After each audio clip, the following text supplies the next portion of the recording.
Hello everyone. Before we get started, don't forget to hit the like button, subscribe to the channel, and drop a comment letting me know where you're tuning in from and what time it is for you. That way, YouTube knows to keep sharing more stories like this with you. Now, let's jump in.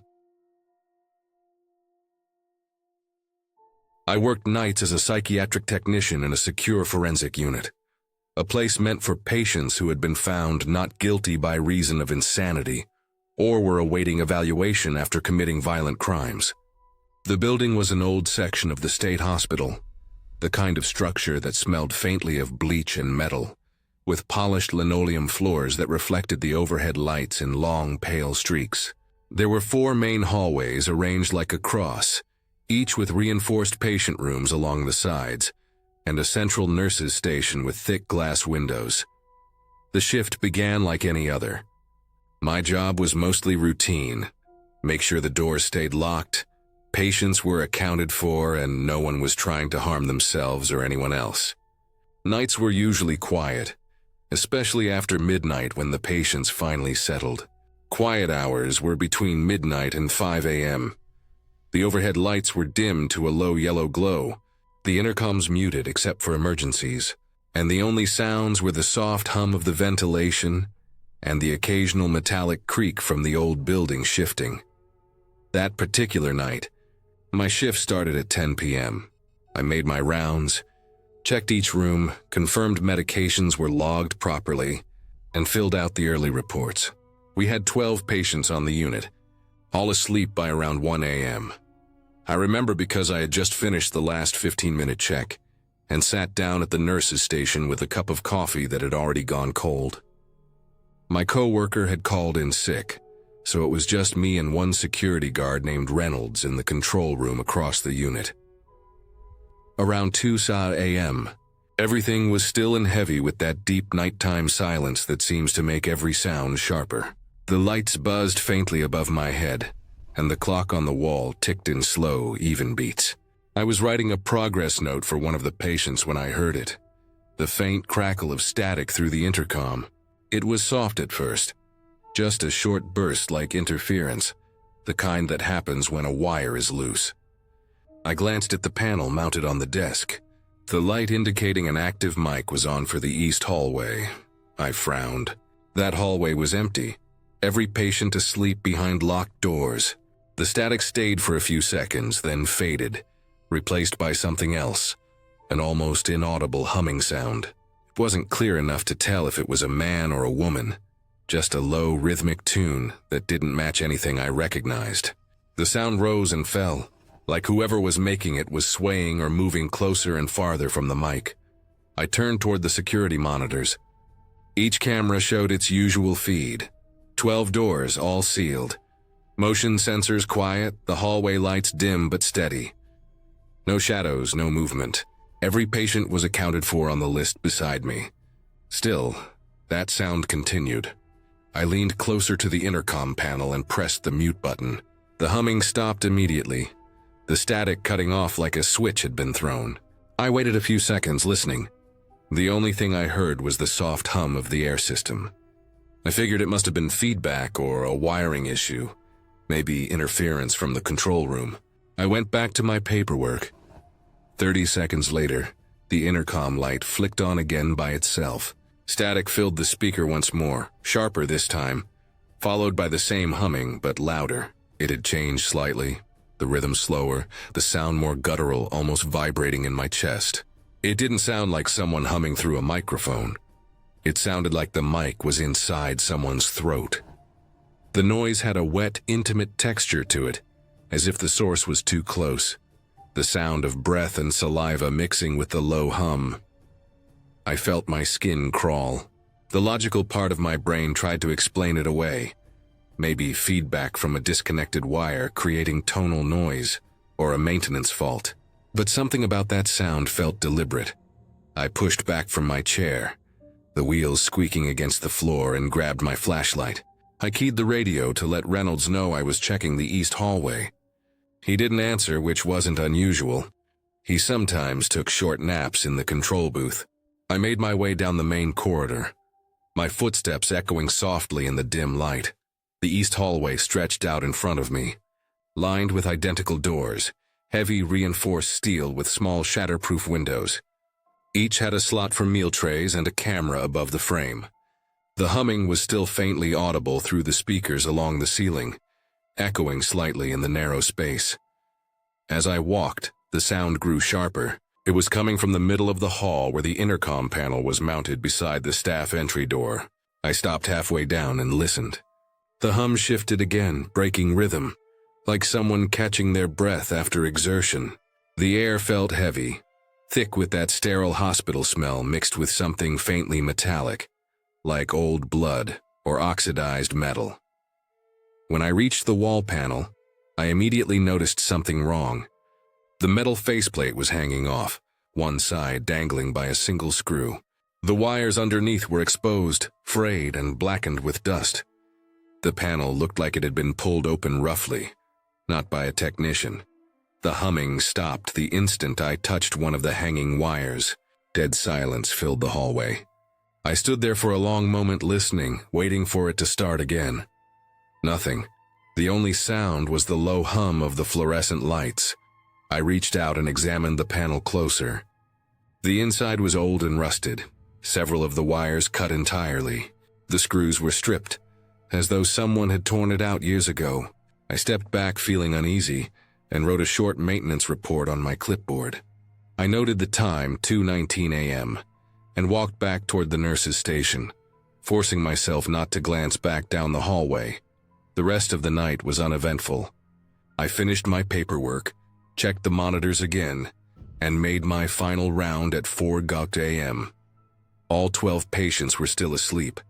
By the time the day shift arrived at 6:45, I was ready to leave.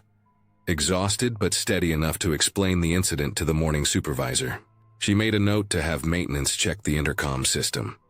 When I came back the next night, one of the maintenance guys was already in the hallway with his tools spread out. He looked confused when I told him what had happened. He said, "That intercom? It's been disconnected for years." He showed me the inside of the wall cavity where the wires led. They were capped, sealed, and taped off, leading to a junction box that had been decommissioned. There was no power going to that system. He even had the work order from 5 years earlier, when the entire wing's intercom system had been replaced with handheld radios. According to the paperwork, that panel hadn't been active since before I'd even started working there. I didn't have an answer. The maintenance guy shrugged, packed up his tools, and left the faceplate open for later repairs. The new supervisor didn't seem interested, chalking it up to a cross-wire glitch or residual current. But I couldn't stop thinking about how clear that sound had been, how it had reacted to me muting it, how it stopped the moment I touched the wire. Over the next few weeks, I started to notice small things I hadn't before. The east hallway always felt colder than the others, especially at night. The cameras covering that section sometimes flickered for a second, showing a brief white static before clearing up. No one else reported hearing the humming, but a few times during my 2 a.m. rounds, I thought I caught the faint echo of it again, so distant it could have been my imagination. Still, I never forgot that night. The panel, the sound, the way it stopped like someone knew I was there. I kept the maintenance report I wrote that night, the one with the timestamp and my signature, still in my old folder. A small reminder of how some things in that building never made sense. Years later, when I transferred to another facility, I asked one of the senior maintenance workers if they'd ever replaced that old intercom system completely. He said no. The wiring was too deep in the old walls to remove entirely. They just cut the power and sealed most of it off. But the cables were still there, running behind the plaster, untouched and forgotten. That answer never really settled right with me. I had heard something through those dead wires. Something that came from somewhere inside the walls of that unit. It wasn't supernatural, I know that. Old buildings make noises, and electronics can act strange. But sometimes, when the hospital is quiet and the lights are dim, I still think about that sound. The way it filled the air like breath against my ear. It was just one moment on one night in a long stretch of shifts, but it changed how I looked at silence. You learn that silence in a place like that doesn't always mean calm. Sometimes it just means something is waiting behind it, something you can't quite trace, humming softly through dead wires in an empty hall.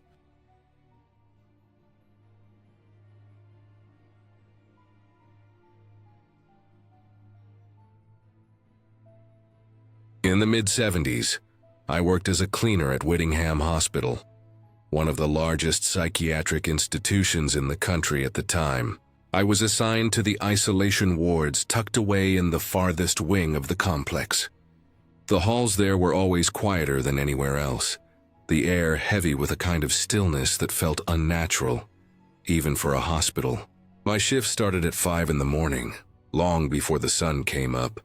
So most days I worked under the pale hum of fluorescent lights with only the sound of my own footsteps echoing through the corridors. Whittingham was enormous. It was like a small town by itself. Rows of red brick buildings with cracked windows, courtyards with rusted benches, and endless halls that all looked the same. You could walk for half an hour and still feel like you hadn't gone anywhere. Parts of the hospital had already started to fall into disrepair, and everyone knew some wards were barely used. A few sections were sealed completely, supposedly for renovation or safety reasons. But the truth was that some places were simply forgotten. The isolation block was on the far edge, connected to the rest of the hospital by a narrow passage that always smelled faintly of bleach and damp plaster. My job was simple: clean the corridors, mop the floors, empty bins, and occasionally tidy the small single-patient rooms if they'd been used. Wasn't difficult, just lonely. The patients were never allowed to roam that early, and the nurses didn't start their rounds until 6.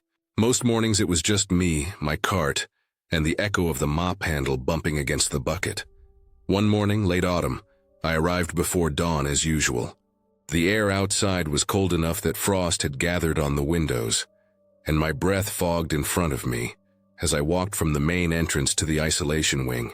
The corridors were silent except for the low buzz of the lights overhead and the rhythmic squeak of my boots on the linoleum. I remember feeling half asleep, dragging the mop behind me, thinking about how I'd stop for a cup of tea once I'd done the east corridor. It was during that first round, sometime around 5:30, when I noticed something unusual. About halfway down the hall, there was a single patient room that stood out. The padlock on the door was hanging broken. Normally, every room in that section was kept securely locked, even when empty. The locks were thick, old-fashioned ones, with a heavy brass hasp and a key that looked like something out of a church. They were meant to keep the room sealed when not in use, since the isolation wing hadn't held patients regularly for months. I stopped in front of the door, staring at the broken lock swinging slightly. I remember the faint metallic clinking sound it made as it tapped against the doorframe. The small glass viewing window on the door was clouded with grime, but I could make out just enough inside to see that something wasn't right. The bed, one of those iron-framed hospital beds, looked like it had been flipped over. The thin mattress was half hanging off it, and the bedsheet lay crumpled on the floor. The walls were streaked with something dark. At first I thought it was rust, the kind of reddish-brown residue you get when water runs down the walls for too long. But the smears were too high up, too uneven. They looked like someone had dragged their hand along the plaster. I should have walked away, but curiosity got the better of me. I pushed the door open a few inches. It groaned on its hinges, loud enough to echo down the empty corridor. The smell that came out was faint but sharp, metallic like dried blood mixed with disinfectant. The air inside felt colder, heavier, almost stale, like it hadn't been disturbed in a long time. I didn't go in. I just stood in the doorway staring at the mess. There was something unnerving about how silent it was. I couldn't even hear the hum of the lights from the hall, just my own breathing and that faint creak of the door. I backed away slowly, closed it halfway again, and decided to go find the head nurse to report it. The nurse's office was 2 corridors away. I walked fast, the sound of my footsteps echoing off the walls louder than usual. When I got there, the office was still empty. The nurses didn't clock in for another 10 minutes. I thought about waiting, but I didn't want to stand there doing nothing. So I went back to the isolation wing to check again. to make sure I wasn't imagining things. When I turned the corner, the hallway looked the same, but something about it felt off. The air seemed stiller, heavier, and colder. I walked back toward the door. When I reached it, I froze. It was locked again. The padlock, the one that had been broken and hanging loose minutes earlier, was now perfectly intact, not just hanging there, latched shut solid like it had never been damaged. I remember standing there for a long moment staring at it, trying to convince myself I'd mixed up the doors. Maybe it had been the one next to it. But I checked both. Each one had the same kind of lock, the same worn metal, the same small rectangular window. None of them looked disturbed. I pressed my hand against the door, half expecting to feel some warmth or draft from inside. But it was cold. Cold enough that a thin layer of condensation had formed around the handle. I stepped back, staring at the door, then the wall across from it, trying to remember exactly what I'd seen. The overturned bed, the streaks on the wall. I was sure it had been this door, third from the corner, just before the fire exit. I was certain. For the rest of my shift, I couldn't stop thinking about it. Every time I passed that hallway, I found myself glancing back toward that door. It looked no different from any other. Pale green paint peeling at the edges, brass handle tarnished from years of use. But I couldn't shake the image of the room inside.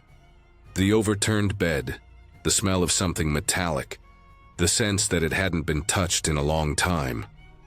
When the nurses arrived later that morning, I finally mentioned it. I told the head nurse that one of the doors in the isolation block had a broken padlock earlier, and that I thought someone might have been inside. She frowned, then asked me which room. I led her down the hall, pointing it out. Except when we reached the spot, there was no door. The space where it should have been, the third one from the corner, was just a smooth wall. No frame, no handle, no hinges. Just plaster painted the same pale green as everything else. It didn't even look like a door had ever been there. The nurse gave me a strange look, not angry, just confused. She told me the last ward on that side had been sealed off months ago, and no one had keys to it anymore. I didn't argue. I just stood there staring at that wall, feeling a strange kind of emptiness in my chest. I knew I hadn't imagined the door. I knew what I'd seen. The lock, the mess, the bed flipped over. The smell. For the rest of the day, I went through my routine quietly. I didn't speak to anyone unless I had to. I avoided that hallway as much as possible. The few times I had to pass by, I walked quickly, refusing to look toward that plastered section. But every time I did, I had the same uneasy feeling in my gut, like something was behind that wall. The next few mornings, I kept an eye out. I thought maybe I'd see workers, or someone doing repairs, or maybe a door being installed or removed. But nothing ever changed. That wall stayed exactly as it was, smooth, sealed, untouched. Over the next few weeks, I started noticing other strange little things. A faint sound of scraping at the far end of the corridor when no one was there. Smell, faintly metallic again, drifting for a moment and then gone. Sometimes I'd find one of the mops moved from where I left it, or a bucket of water that had gone cloudy overnight when I knew I'd just filled it. Small things, easy to explain away, but they all seemed to happen near that same section of wall. I tried to keep my head down and focus on my work. But I began to dread that part of the shift. The half hour when I had to mop that wing alone before the nurses came in. The building creaked constantly, especially in the mornings when the pipes were heating up. You could hear doors settle, metal frames contract, echoes travel down empty halls. But near that wall, the sounds always felt too close, like someone was breathing softly just on the other side. I never said anything about it again. By December, I was already planning to leave. The hospital had started cutting staff, and most of us cleaners were being shifted to other wards. But I didn't want to stay. There was something about that place that clung to me. The smell. The silence, the way every hallway looked identical, and how easily you could lose track of where you were. On my last week there, I did one final early shift in isolation. Everything looked normal. The same long corridor, the same cold light, the same faint echo of dripping water from the pipes above. But when I passed that plastered section one last time, I noticed something that made me stop. At the base of the wall, just above the skirting board, there was a thin, reddish-brown stain. Trickle, no wider than a pencil line that ran a few inches down toward the floor. It looked like rust. Or maybe dried blood. I didn't touch it. I didn't even stop for long. I just looked once, then kept walking faster than usual, my heart pounding harder with every step until I reached the next hallway. I handed in my resignation before Christmas. I never went back to Whittingham after that. But sometimes, even now, when I think about those mornings, the echo of my footsteps in those empty corridors, the smell of bleach mixed with something faintly metallic, I can still picture that door, hanging open in the dim light, the bed overturned, the walls streaked dark, and I still remember the feeling I had when I realized that door wasn't supposed to exist at all.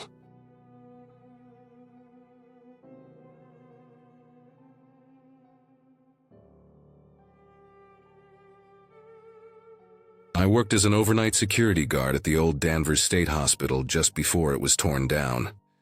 The job paid better than most of the security work I'd done, but the hours and location made it clear why no one else stuck around. The place sat high on a hill, surrounded by overgrown fields and a collapsing fence line that barely stood upright anymore. From the outside, it looked more like a castle than a hospital. Tall, arched windows, towers with slate roofs, and long wings that seemed to stretch out into the dark. My shift started at 10 p.m. and ended at 6 a.m. I usually arrived about 15 minutes early to check in with the day guard, though by that point, there wasn't much to check in about. The property had been empty for years. Most of the equipment had already been removed or scrapped, the wiring was stripped, and the only thing left inside was the echo of whatever the building used to be. The city had plans to demolish it, but until that happened, they needed someone to make sure no one broke in. Kids, vandals, photographers, or the occasional urban explorer who wanted to film themselves inside a haunted hospital. Danvers had that reputation. People said it was one of the most haunted places in Massachusetts, which might have been true if you believed in that sort of thing. I didn't. I'd worked security at places that had worse stories than this one. Abandoned prisons, factories, even a morgue once. But something about Danvers was different. Even before my first shift, standing in the parking lot with the wind cutting through the broken windows, I could feel how empty it was. Not just vacant, hollow. The inside smelled like rotten insulation. When you walked through, your boots stirred up dust that seemed to hang in the air for minutes. The ceilings leaked in places, and the walls had peeled down to the studs. My flashlight beam always looked too narrow for the hallways. Every sound traveled. My own footsteps echoed back like someone else was walking just behind me. There were still signs of what the hospital used to be. Rusted bed frames pushed against the walls, scattered medical charts in damp piles, a wheelchair with one missing wheel sitting at the end of a corridor. The elevators didn't work anymore, so I had to use the stairwells, which were narrow and steep, the metal handrails cold and sticky from rust. The first few nights were uneventful. I'd walk the same path every hour, starting from the main building's front lobby, and looping through the west and east wings, then down to the tunnels. Those tunnels were the worst part. Low ceilings, dripping pipes, and long stretches of darkness that seemed to absorb the light. They connected all the main wings underground, a maze of concrete and mildew. Sometimes I'd catch my own reflection in a broken piece of pipe or glass and feel my stomach twist before realizing it was me. I kept a small radio on my belt, but it barely worked down there. The static filled the silence more than any actual communication did. There were no other guards on site, no supervisors, just me in the empty hospital. One night in early November, the weather turned bad. The sky had that heavy gray look to it all day, and by the time I clocked in, rain was falling hard enough that it sounded like gravel hitting the roof. The power had been unreliable for weeks, but that night it was worse than usual. Every few minutes, the lights in the office flickered and buzzed. Eventually, the backup generator kicked in, but it didn't power everything. Only the emergency lights in certain hallways and the security monitors. Half the cameras showed nothing but black screens. Around midnight, I started my second round. I brought my flashlight even though the power was still on. The first part of my walk was quiet, just the wind whistling through cracks in the old window frames. When I got to the medical wing, I noticed how cold it felt compared to the rest of the building. The air there always seemed heavier, like the moisture never left. The smell of mold was stronger too. I checked each room one by one, shining the light over the empty spaces. Most rooms were stripped bare, just tile floors and exposed metal brackets where equipment used to hang. In one of the rooms, a metal gurney sat in the middle of the floor, its mattress gone, frame covered in dust. I'd seen it before, but that night it looked out of place, like someone had moved it slightly. I made a note of it in my logbook and kept walking. I passed through the narrow hallway that led toward the basement stairs when I heard it. The sound of metal wheels squealing against tile. It wasn't loud at first, just a faint noise echoing from somewhere deeper down the hall. I stopped and listened. It came again. A slow, uneven roll, like someone pushing a gurney with a bad wheel. I aimed my flashlight toward the sound and saw a shadow move at the far end of the corridor. For a second, I thought maybe it was a trick of the light. Then I saw it again, the gurney rolling slowly around the corner by itself, the squeal of its wheels echoing through the hallway. I didn't move at first. My instinct told me it could have been the wind. Or maybe the floor was sloped and gravity was enough to move it. I'd seen weird things happen in old buildings. Still, the hallway was flat, and the gurney had been in the middle of the room earlier. There was no way it could have just rolled on its own that far. I started walking toward it, one slow step at a time. Keeping the flashlight steady on the corner, it disappeared around. My boots crunched on broken tile. The air felt colder the closer I got. When I turned the corner, the gurney was there, stopped in front of a locked steel door at the end of the hall. It wasn't moving anymore, but one of its wheels was still spinning slightly, squeaking in small half-turns before coming to a stop. I stood there for a while, staring at it. The logical part of my brain tried to reason it out. Maybe vibration from the generator, maybe a draft from somewhere I didn't see. Eventually, I pushed it back to the side of the hallway and made sure it stayed still before heading back upstairs. By the time I got back to the office, an hour had passed. I sat down at the desk, rubbing my hands together to warm them, when the motion sensor monitor beeped. The small screen showed a list of zones that had been triggered. The same corridor I'd just left, the one where I found the gurney, had activated 3 separate times in the last 15 minutes. I stared at the screen for a long time. There was no one else in the building. No reason for it to keep going off like that. I thought about calling my supervisor, but decided against it. They'd probably just tell me to ignore it or check it again. I stayed at the desk for the rest of the night, barely moving. The rain didn't let up, and the wind sounded like a low moan through the hallways. Every now and then the lights would flicker, and the motion monitor would beep again. By 6 a.m., I was so tired I could barely think straight. The next night I came back, but something about the place felt worse. I can't explain it, but the air seemed heavier, the halls quieter than usual, like the whole building was holding its breath. When I walked through the same corridor in the medical wing, the gurney was gone. Not moved slightly, gone completely. I searched every nearby room, checked behind doors, even looked in the stairwell. It wasn't there. I wrote it down in the log again, and finished the rest of my rounds quickly, not wanting to linger. I kept glancing behind me, half expecting to hear that same squeal again. The sound never came, but I couldn't shake the feeling that something was close, like when you know someone's standing behind you but can't hear them. Near the end of my shift, around 5:30 a.m., I went down to the basement tunnels one last time. The walls were damp, pipes dripping slowly into puddles that reflected my light. My breath came out in visible clouds from how cold it was down there. I walked past a section that had been blocked off with caution tape, the floor littered with tools from the demolition crew. When I reached the far end of the tunnel, I heard it, a faint sound of breathing, slow and steady just behind me. Not loud, not close enough to touch me, but close enough to hear it clearly. I froze. My flashlight beam trembled slightly in my hand as I turned around. Nothing was there. The tunnel stretched behind me in both directions, empty and silent. I stood there for maybe a full minute, trying to calm my breathing, telling myself it had to be the wind or maybe air moving through the pipes. But I could still hear it, soft, deliberate, like someone taking shallow breaths just a few feet away. I didn't wait to figure it out. I walked fast, almost jogging, back toward the stairs. My boots splashed through puddles, the sound echoing in the tunnel like someone was running behind me. When I finally got back upstairs and reached the office, I slammed the door shut and locked it.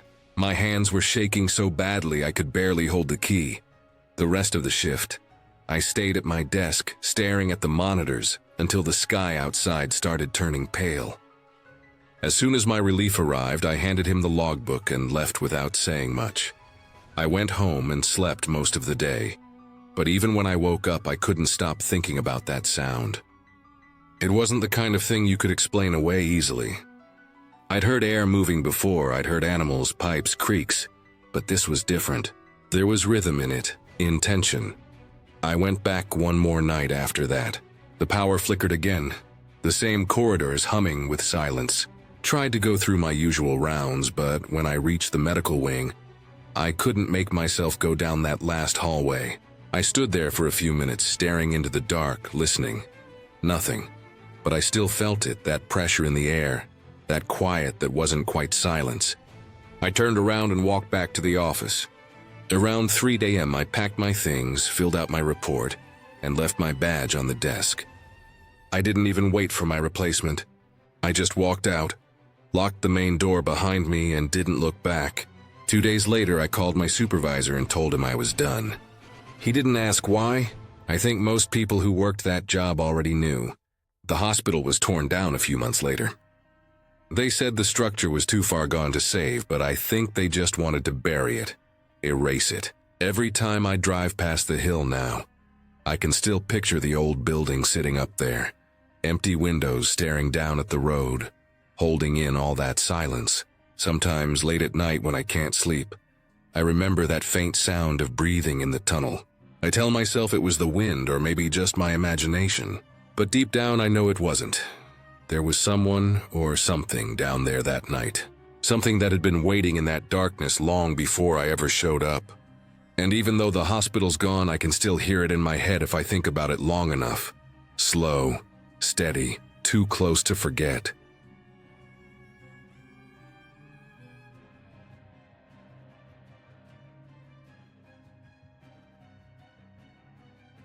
During my internship at the Forensics Archive Division, I was placed in a quiet corner of the state facility basement, surrounded by shelves that held decades of sealed files, yellowed paper and photographs nobody had touched in years.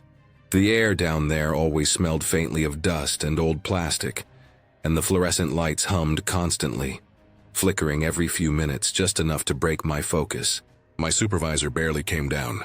Most of the time, I worked alone, my only company being the rhythmic whir of the scanner, the soft rustle of paper, and the occasional creak from the ventilation ducts above. It wasn't glamorous work. My job was to catalog files from defunct institutions, mostly medical and psychiatric, and digitize them for long-term storage. Some of the cases were grim but procedural. Autopsy reports, patient charts, old x-rays. But when I was assigned the collection from the Ridgeview Psychiatric facility, things began to feel different.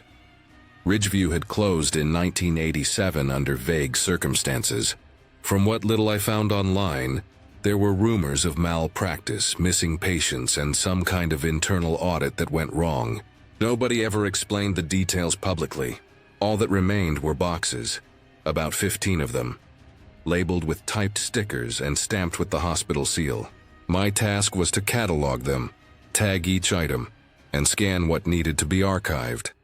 The first few boxes contained the usual paperwork, patient logs, medication records, discharge forms. Then halfway through the third box, I found a smaller one tucked at the bottom, its lid sealed with a strip of yellowing tape marked Confidential ECT Studies.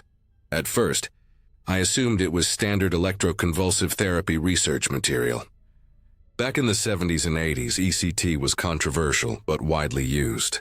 I had seen case photos before. Patients with wet hair, nurses in latex gloves, machines with thick rubber cords. But the contents of this box were different.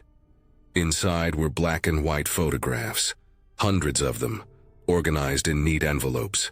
Most had typewritten tags with patient IDs, procedure dates, and exposure settings written on the back. The images were clinical. Patients during electroshock procedures, restrained in metal-framed chairs, faces tense or mid-convulsion. Some of them looked so distorted that for a moment, I thought they were staged. I handled the prints carefully, scanning and labeling each one. I had been doing this for weeks, and I'd learned to distance myself emotionally from what I saw. But then I reached a set of photos that immediately unsettled me. The first thing I noticed was that they were all of the same patient. The second thing was the date, March 11, 1987, the very day the facility had been shut down. The patient ID on the photos didn't match any others I'd seen. Read simply R3294. There was no accompanying medical file, no physician name, no background sheet, just the photos. The sequence was strange. The first few images looked like normal documentation of an ECT session. The man, mid-40s, balding, sat upright in the chair with a blank expression. Electrodes were attached to his temples, and his eyes were closed. But as I moved through the sequence, the images became increasingly disturbing. The man's expression changed drastically. His mouth open mid-yell, muscles rigid, eyes flickering half open. Then, in the later photographs, the framing shifted. It was as though whoever took the pictures had begun stepping closer and closer. In one image, the man's pupils were blown wide, almost filling the eyes completely. His head tilted to one side, mouth slack. The final image froze me in place. His eyes were open and locked on the camera. The flash reflection had burned into the photo, making the whites around the pupils look scorched, like small flames at the corners. His expression didn't show pain anymore. It looked like awareness, sharp, almost alive. For a long moment I stared at that photo, unsure if I should even catalog it. Then I logged it under the correct tag, labeled the folder, and moved on. Later that day, I decided to cross-reference the patient ID, just to check if there was a misfiled record. But when I searched the digitized database and physical card index, R3294 didn't exist. I tried searching by date, by staff name, even by diagnosis. Nothing. It was as though that patient had never been admitted. I thought maybe it was an internal code for a trial subject or a pseudonym used during research. That wasn't unusual for certain confidential projects back then. I noted it down as unverified ID pending cross-check and put the box aside. That night I kept thinking about that final image. Every time I closed my eyes, I saw those pupils, the light catching the corners. I couldn't explain why it bothered me so much. Maybe it was the look, the intensity, or the way the flash seemed to distort his face into something too human, too aware, right in the middle of what was supposed to be a procedure that blanked consciousness. 2 nights later, I came back to the office after hours to finish scanning. I liked working late. It was quieter, and I could move at my own pace. Only the security guard and I were in the building, and he stayed upstairs at the front desk. The archive room was kept at a constant chill to protect the documents. My breath sometimes fogged slightly in the colder corners. I rolled my chair to the workstation, turned on the overhead light, and opened the box marked Confidential ECT Studies. The scanner's lamp hummed to life, a soft white bar of light moving under the glass. I set the first few photos onto it, clicking through each one on the screen as the digital copies processed. Everything was routine until I reached that same sequence again, the March 11th photographs.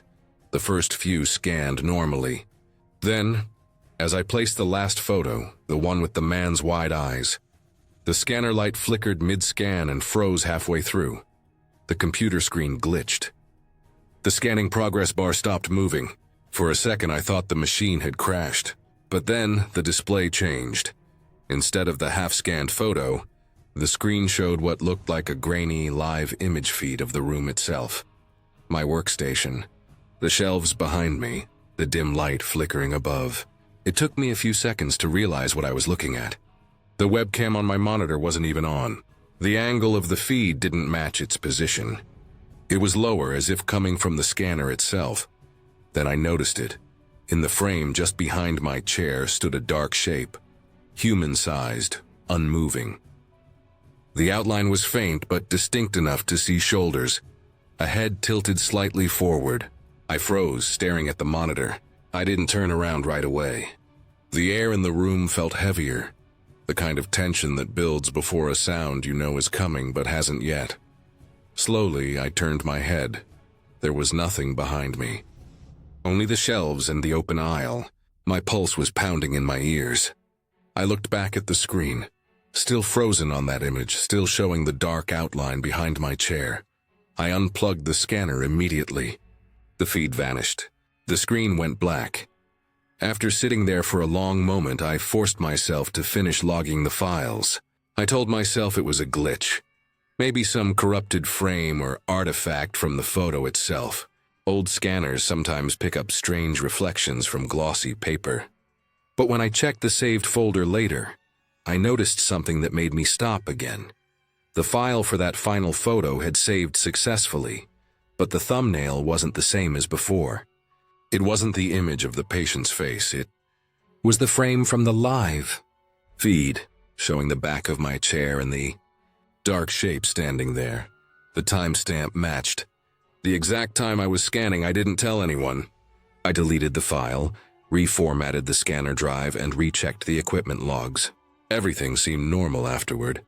I moved on to other projects, but the image stayed in my head. Sometimes when I was alone in that room, I'd catch myself glancing over my shoulder every few minutes, certain I'd see something standing there again. A week later, the division manager asked for my progress summary on the Ridgeview material. I submitted everything except that one set. I left it unlisted, quietly moving the folder into a separate directory marked as restricted, unverified. It was standard practice for items that needed reclassification, but part of me didn't want anyone else to open it. The next morning I came into the office early. The archive room door was slightly ajar. Inside I noticed that the scanner had been moved. The lid was up and the last folder I had worked on was open on the table. Someone must have been down there overnight. The security log showed that the night guard had done his rounds at 2:30 a.m., but there was no record of anyone accessing my workstation. I called him later that day. He said he hadn't gone into the archive room at all. When I looked closer, I saw that one photograph from the Ridgeview set was missing. The final one, the one I had scanned last. Over the next week, I asked around casually, trying not to sound paranoid. Nobody had seen it. It was as though it had vanished completely. I finished the internship without any further incidents, but I never forgot that night. Months later, I got a job at another archive in a different city. Sometimes when I stayed late and worked near the scanners, I'd still get a strange feeling when the light passed under the glass, the same faint flicker that froze that night. I convinced myself that it was just a technical glitch, maybe static interference or light reflection. Still, I made a habit of checking my surroundings before starting any scan. I'd turn my chair slightly, just so I could see the space behind me. Years later, when I looked up Ridgeview again, I found a brief mention in an old newspaper clipping. The article stated that the facility had been evacuated and shut down after an internal incident during an experimental treatment. One patient had died in the process, and the hospital closed the same day. No names were ever listed. The date on the article was March 11th, 1987, the same day as those photographs. I've thought about that photo so many times that I can still picture every detail. The sharp glare of the flash, the faint smoke-like distortion around the eyes, the hollow brightness of them. I used to wonder if maybe the technician who took the photos had burned the film in the process, overexposing it, causing that strange effect. But sometimes when I replay that night in my head, I can still see that frozen image on my screen, the scanner's feed showing me, sitting at that desk, with something standing directly behind my chair. And no matter how many times I tell myself it was just a glitch, I remember the part that doesn't make sense. The scanner I used didn't have a camera.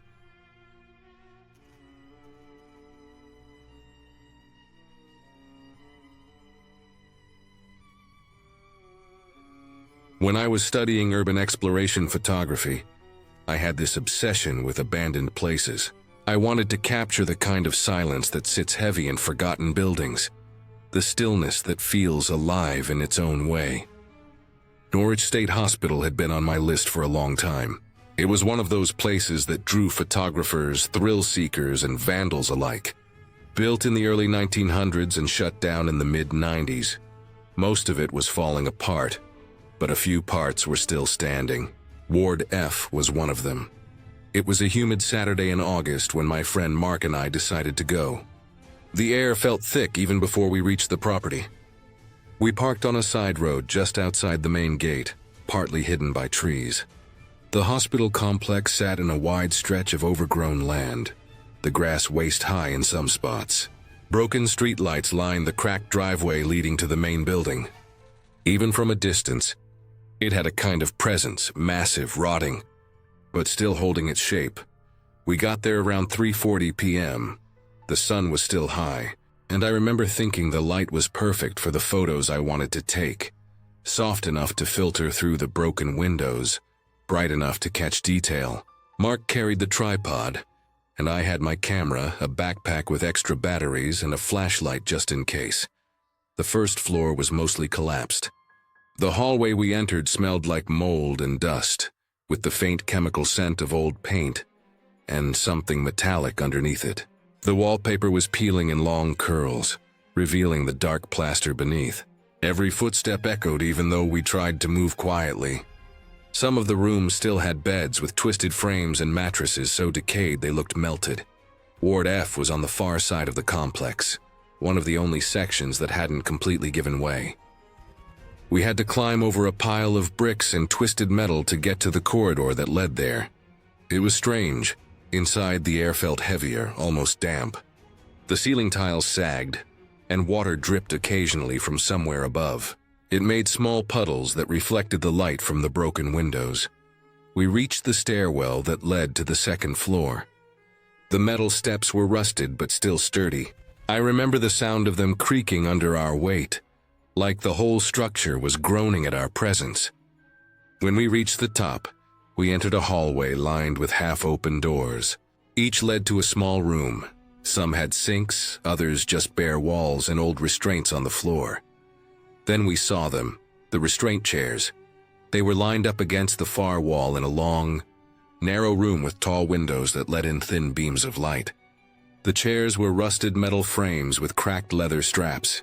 The floor around them was wet, darkened by moisture, and the air had that smell of rot mixed with something faintly sweet, like old antiseptic. Mark walked closer while I adjusted the camera. I took a few shots, the light catching the rust, the flaking paint on the walls behind them, the faint reflections on the damp floor.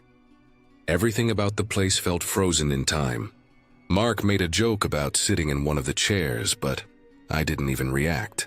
The thought of touching them felt wrong. I was framing another photo when I heard it.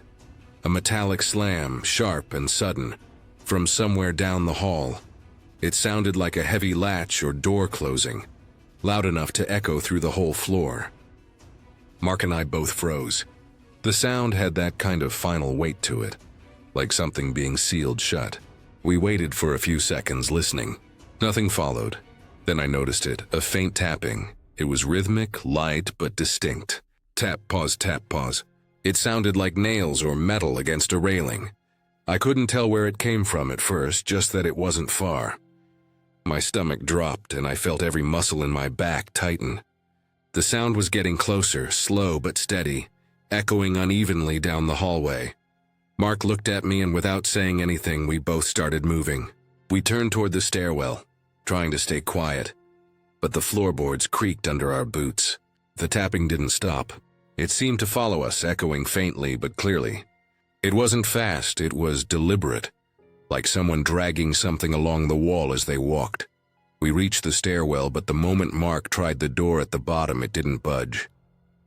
It was the same one we'd come through earlier. He pushed harder, then shoved it with his shoulder. Nothing.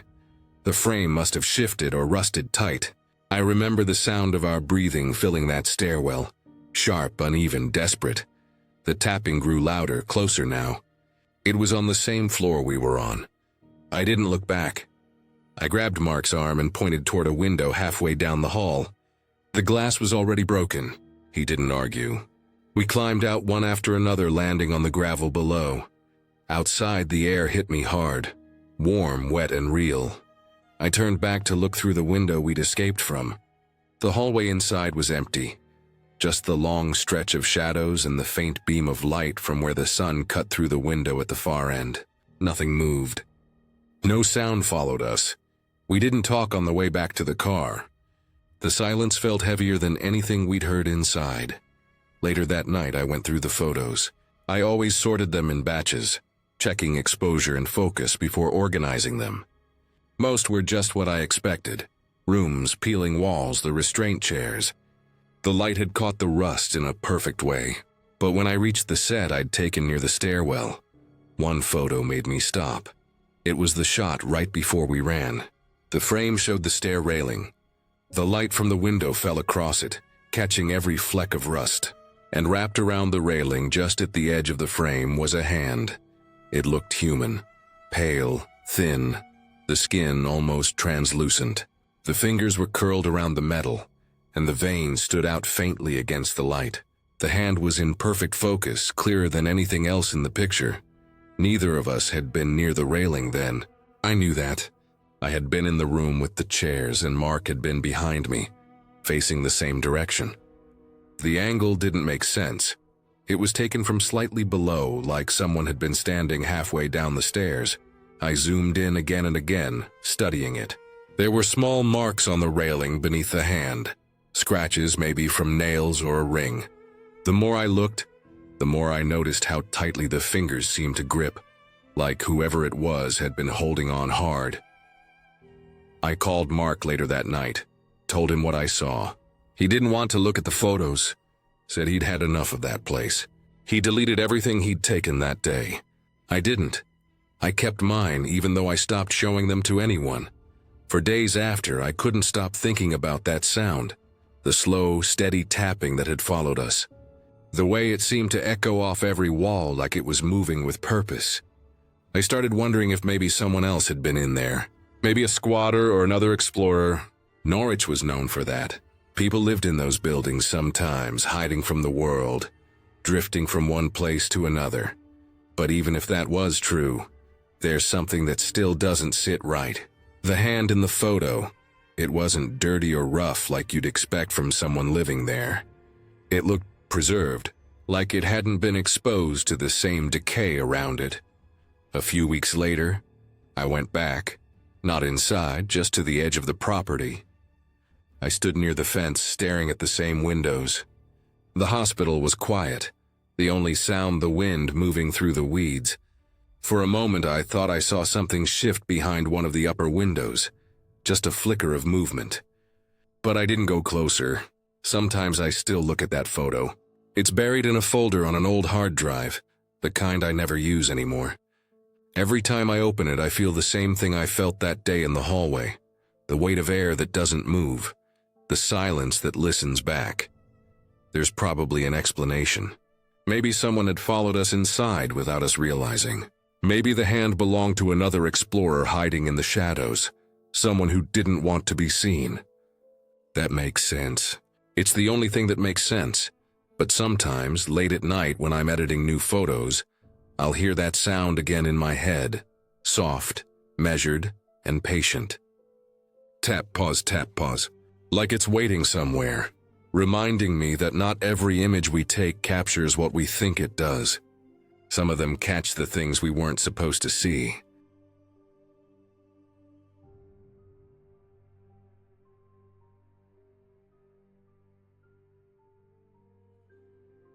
I joined the volunteer program at Greystone mostly out of curiosity. The place had always stood out on the hill, gray and heavy, its windows like hundreds of black eyes watching the town below. I'd passed it countless times growing up, always feeling that strange mix of fear and fascination people get with places that used to hold the unwanted and unstable. When I heard it was being torn down, I signed up to help with the cleanup. It felt like a last chance to see inside before it was gone forever. Greystone was huge. Even though much of it had already been gutted, the remaining wing still felt endless. We entered through what had once been the main hospital section. Long hallways lined with stripped doorways, bits of old linoleum curling at the edges, broken plaster scattered across the floors. The smell of old disinfectant, dust, and damp concrete was everywhere. Every step stirred up a stale chill from the vents.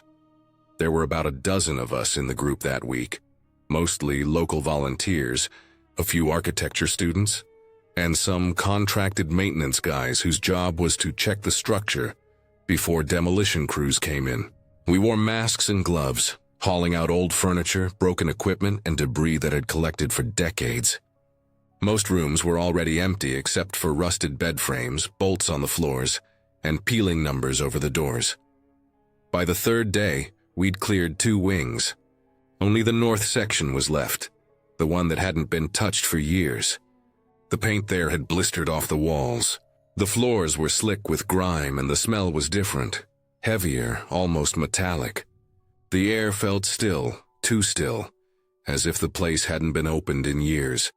We worked our way down the corridor, unsealing doors, marking what needed to be hauled out. That's when we found room 302. It looked the same as every other door except for one thing. It was still locked. Not just stuck from rust, but properly locked. A heavy steel bolt and padlock sealed it shut. The number plate above was corroded but readable. 302.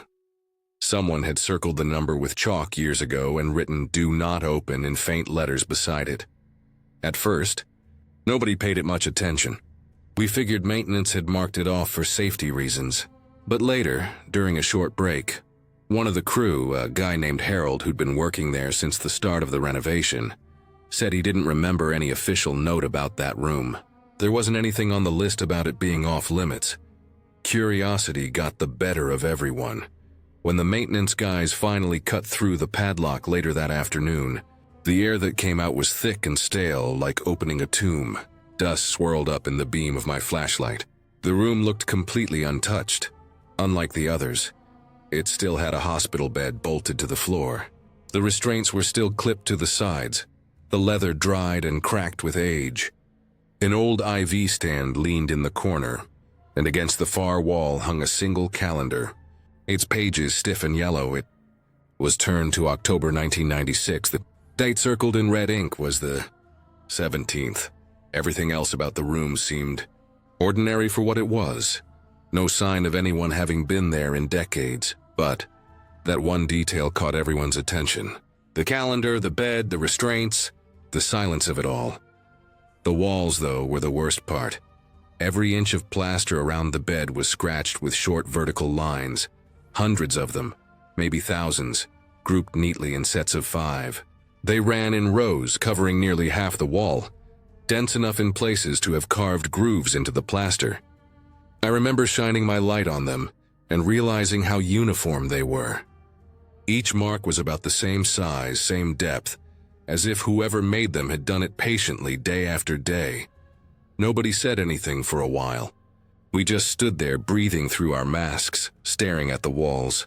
One of the maintenance guys started to say something about isolation rooms and long-term patients, but the words didn't seem to stick. I kept wondering who had been in there, why it had been locked, and why nobody had cleared it out before. We documented everything for record, then left it as it was.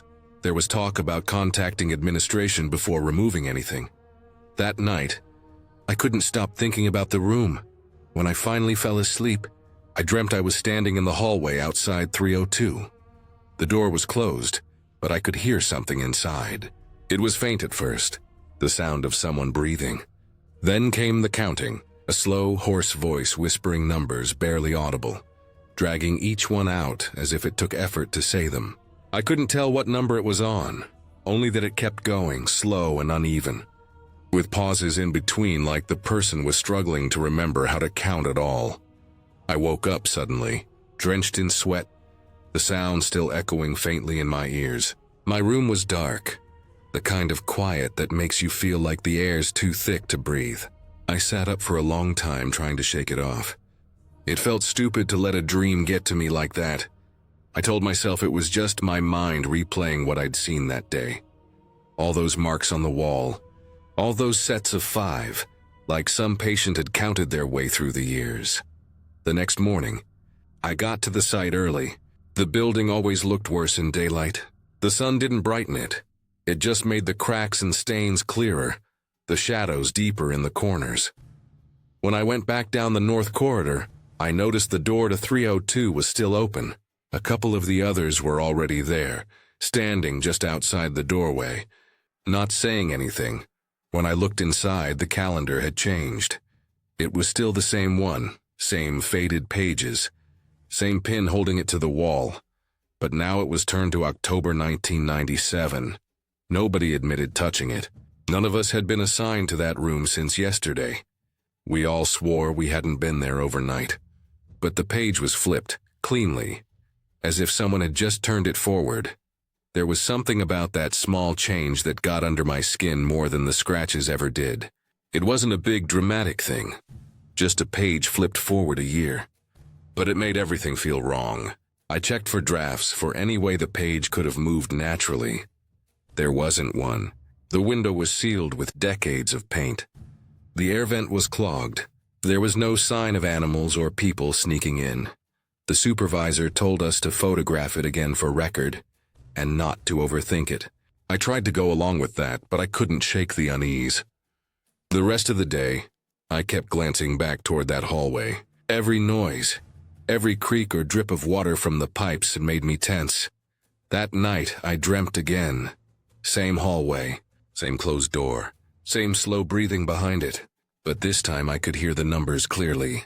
The voice was broken and uneven, almost rasping the words apart. 31, 32, 33. Each number seemed to come slower than the one before, like whoever was counting was exhausted, forcing it out through pain or habit. The sound didn't stop until I woke up. Heart pounding, throat dry, with that strange lingering sense that I'd actually heard it, not dreamt it. The next morning, I went back, even though I told myself not to. Something about the room drew me in. Not curiosity anymore, but something closer to dread, like needing to check that it was still the same. When I stepped inside, the air felt heavier than before. The sunlight barely reached the far end, and my flashlight beam seemed weaker than usual. The bed looked unchanged, the straps still fastened, the sheet still stiff and gray with dust.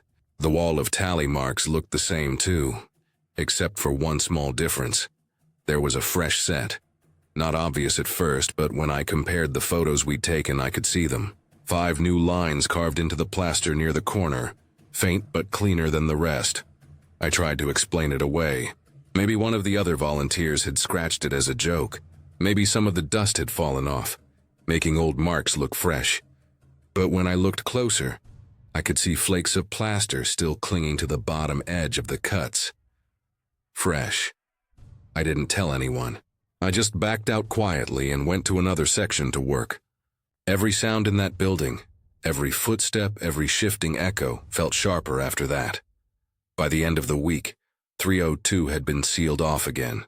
Not officially, nobody said anything about it, but people just stopped going near it. There was something unspoken among the crew. If you walked down that hall, you didn't linger near the 3rd door on the right. The dream stopped after a while. But the memory didn't. Months later, after the cleanup ended, I drove past Greystone one evening. The demolition had already started. Half the building was gone, and the rest was a hollow shell framed against the sky. For some reason, seeing it like that didn't make me feel relieved. It felt unfinished, like something had been buried alive instead of destroyed. I kept thinking about that last time I saw the room, about the fresh marks in the flipped calendar. I tried to reason it out logically. Someone must have done it. Maybe a leftover worker. Maybe someone playing a prank. Maybe my memory twisting details. That's what I told myself. But there was one detail I never shared with anyone. When we first opened 302, I remember counting the tally marks roughly, trying to guess how many there were. It was impossible to be exact. but it looked like several thousand. Maybe enough to represent years, one for each day, grouped by weeks. When I checked the photos later, just out of curiosity, I counted them again more carefully. There were exactly 7,305 marks, almost 20 years worth of days. And the last 5, the freshest ones, were added the week before the room was demolished.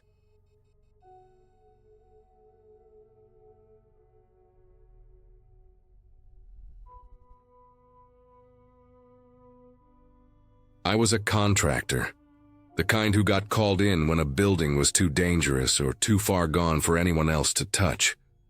The kind of work that paid better the more miserable it was. When I got the call about Penhurst, I didn't hesitate. I'd heard the name before, everyone in Pennsylvania had, but I didn't care about the history, only the paycheck. They were paying extra for night shifts and hazardous removal, asbestos abatement mostly. Simple in theory. Suit up, scrape it down, bag it, tag it, and move on. Our crew was small, just 3 of us on the overnight shift from 11 to 5. The state had brought in several teams working different sections of the old complex, but ours got the medical wing, the one that hadn't been touched since the late 80s. It was a maze of crumbling halls, sealed wards, and flaking paint that turned to dust if you brushed against it.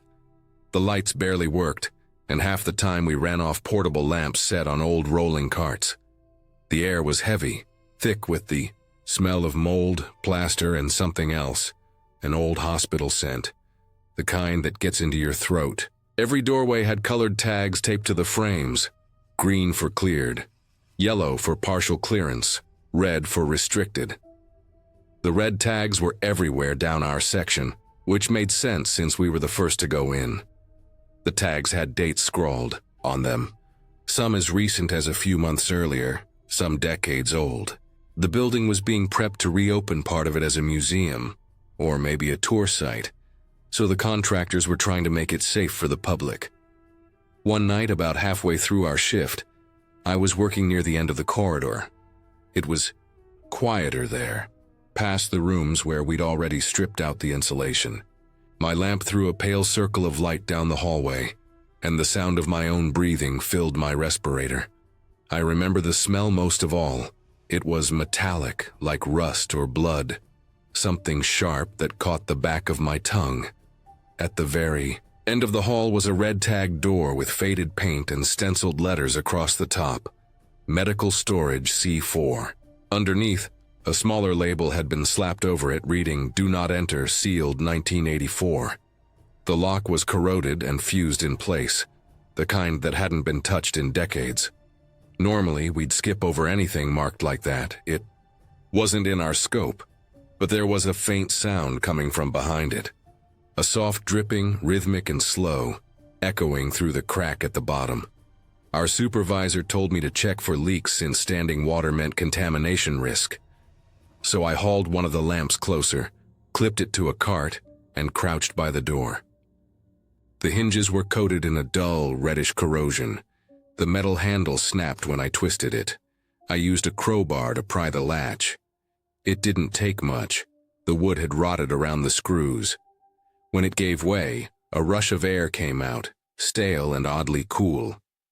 It smelled faintly like ozone, the kind of scent that comes after lightning. The light from the hallway didn't reach far inside. I stepped in carefully, my suit brushing against the doorframe. The room looked like time had stopped the day it was sealed. Papers lay scattered across a metal desk, brittle and curled. A patient chart sat open, the writing faded but still visible. Old glass bottles lined a shelf, their labels peeling. There was an overturned stool, and on the floor, a dark stain had dried and cracked over the years.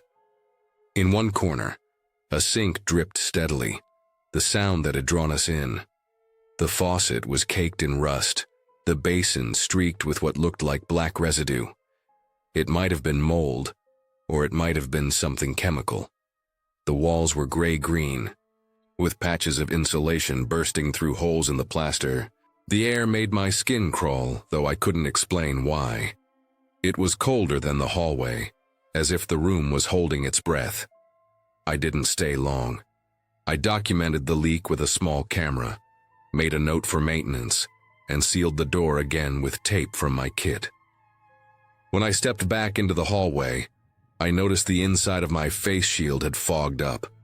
My hands were shaking, though I didn't feel scared at the time, just unsettled. We finished the shift around 5 in the morning. The sun was barely starting to come up when we clocked out. Back in the locker room, I began peeling off my gear. That's when I saw it. A long tear across the front of my hazmat suit, running from my thigh to just above the knee. The fabric was shredded, not sliced, like it had been caught on something sharp. Beneath it, on the leg of my underlayer, were streaks of black. I rubbed at them, thinking it was soot or grease, but it didn't come off. It looked like ink that had seeped into the fibers. I didn't mention it. Everyone was tired, and I didn't want to deal with the paperwork. I threw the torn suit into the disposal bin and pulled on my street clothes. By the time I got home, I could still smell that metallic scent on my skin, even after a long shower. The next night, I went back to the same wing, but the red-tagged door was sealed again, this time with a fresh padlock. A new sign had been posted, handwritten in marker, "No entry, authorized personnel only." None of us questioned it. The foreman said we were moving to another floor, closer to administration. Over the next few days, I couldn't shake a sense of unease. My leg where the tear had been started itching deep under the skin. Small patches of discoloration appeared, grayish at first, then darker. I thought it was a reaction to the disinfectant we used, so I covered it with gauze and kept working. About 2 weeks later, we all received letters from the state. They were thin, official-looking envelopes, each stamped with the Pennhurst Project seal. The letter inside said our crew had been temporarily suspended from further work in the medical wing due to a review of access authorization. It also stated that the area we had been working in was not on the official floor plan. No further explanation. That wording stuck with me. Not on the official floor plan. I'd seen the blueprints myself. The wing was clearly marked, so I went back to the contractor's office the next day, hoping to clarify. But the files had been locked up. When I asked around quietly, one of the engineers mentioned that several sections of Pennhurst had been modified without proper permits over the years, particularly during the late 70s and early 80s. Rooms were added, converted, sealed, forgotten. I started digging through old reports online during my off hours. Most of what I found were old inspection documents and some articles about violations back in the day. Contaminated materials, patient neglect, unsafe storage of medical waste. One article mentioned unauthorized containment experiments, shut down in 1984, around the same time that door had been sealed. It was vague, full of bureaucratic phrasing, but one detail caught my eye. Several sealed rooms had been noted to contain high-risk biological residue. After reading that, I started to wonder if what had stained my suit wasn't mold or ink at all. Maybe it had been residue from whatever they'd been experimenting with. I didn't want to believe it, but my leg wasn't healing right. The black marks had spread into branching patterns under the skin, almost like thin veins. They didn't hurt, just felt strange, like the area was heavier somehow. I finally went to urgent care, told the doctor I might have been exposed to asbestos or some cleaning chemical. They took a biopsy, sent it off for testing, and said they'd call with results. A week later, the clinic left a message saying the sample was inconclusive and that further testing was recommended. I never followed up. I couldn't shake what I'd seen in that room. The papers, the chart, the smell. It all felt like I'd stepped into something that wasn't supposed to exist anymore. When I went back by Pennhurst months later, the entire wing had been demolished. A new chain-link fence ran across where the hallway had been, with a fresh sign reading, "Condemned area, no access." I parked near the perimeter and watched from the road. In the weak afternoon light, I could see where the foundation had been dug up. Fresh soil covered everything, but there was a faint, dark discoloration spreading through it like old oil. The cleanup crews were still working, wearing suits thicker than anything we'd used. I stayed there a while, thinking about how easily a place could bury its history under new concrete and paperwork. To this day, I still have the discoloration on my leg. It never went away, though it stopped spreading. Every once in a while, the skin around it itches, and I swear the faint metallic smell returns, just for a second, like a reminder. I don't tell anyone about it. They said that room wasn't on the official floor plan. Maybe it wasn't, but I was in there. I saw the chart, the sink, the stains, the rusted shelves. Someone sealed it for a reason, and when I tore that lock, I let a piece of it out into the world again, onto me. Now, every time I see a construction site or an old condemned building, I think about what's hidden behind the walls, what's been locked away long enough for everyone to forget. Some rooms stay sealed because they're unsafe, others because someone decided the truth inside wasn't worth remembering. Either way, the door never really stays closed.